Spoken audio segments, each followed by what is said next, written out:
大概2個禮拜度咧，發現佢對煙吞嗰方面咧有問題啦。咁之後咧都確診佢係小黑人症嘅。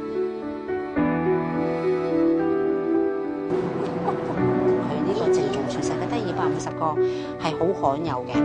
係啦，我覺得自己好好彩，就係我個女可以好短時間進入咗協康會咯。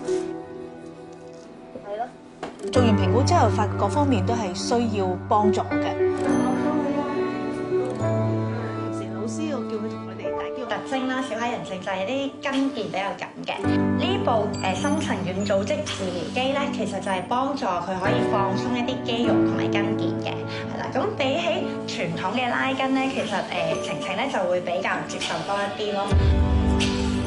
過程都係需要物理治療師、言語治療師、職業治療師去幫佢嘅。同埋咧，係咪哥哥？我個女入協康會嗰陣時，同佢哋嘅係零接觸，係佢哋都可以融入埋一齊，好令到我個女都好主動去上堂。由佢開頭即係行路唔係好穩陣啊，用好多力氣同佢一齊去做訓練啊，到而家佢就會譬如喺大堂會話我表演單腳跳俾你睇啦咁樣，咁佢就自己喺度跳，咁其實都好開心咯。耶耶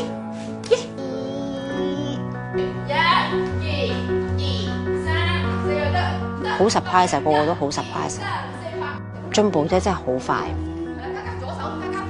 我見到佢咁樣成長，我自己都覺得好開心嘅。咁同埋睇到我哋嘅付出咧，係好值得啦。咁雖然每個小朋友嘅進展係有快有慢，每人有佢哋自己嘅時間。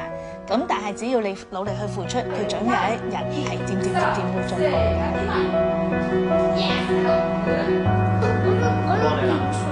即係呢4年咧，我哋嗰個過程咧係真係好合適我個女嘅，好睇到我個女邊一方面嘅缺乏性。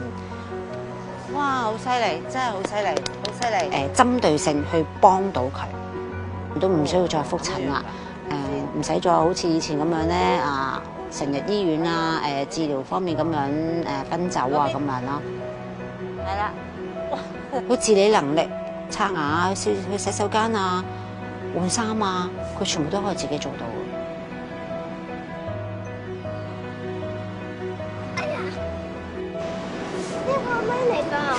因為我都會老噶嘛，將來我就係希望佢自己都可以照顧到自己，咁我就真係好心滿意足噶啦。